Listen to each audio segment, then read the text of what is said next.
La Chine et ses entreprises sont en train de bouleverser le commerce de détail à l'échelle de la planète. L'émergence de joueurs comme Temu et Shein vient bouleverser les modèles d'affaires. Et voilà, Marc-Antoine, en France, que le géant Shein, justement, prend de plus en plus de place et ouvre même un magasin physique.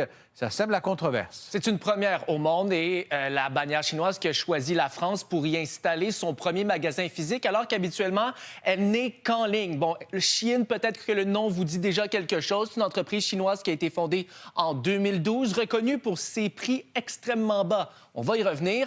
Chiffre d'affaires en 2024 de 38 milliards de dollars. C'est pour vous dire sa popularité. 10 000 fournisseurs chinois, alors que la plateforme ne vend même pas en Chine. Pour revenir justement à ces prix extrêmement bas, Pierre-Olivier, peut-être vous voulez vous refaire votre garde-robe avec certaines chemises. Bien, regardez, 9,32 $, vous pourriez vous procurer cette chemise. Bien, ces prix dérisoires sont pointés du doigt par plusieurs, notamment pour, en fait, son impact environnemental. Et je vous confirme qu'elles sont pas mal moins chères que celles qu'on peut retrouver chez nous. Oui, absolument, absolument. La compagnie, on dit qu'elle ne respecterait pas non plus les normes européennes pour ce qui est du textile. Je vous laisse entendre une politicienne qui était présente à l'ouverture de ce premier magasin ce matin.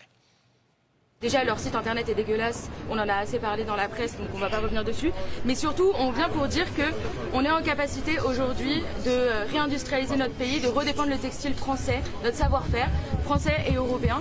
Et on vient dire qu'on refuse que des entreprises comme Shein, qui détruisent les emplois, la planète, la santé des Français aussi, on n'en parle pas assez, mais tout ce qui se retrouve dans ces tissus-là, parce que mal fabriqués, impacte la santé des Français.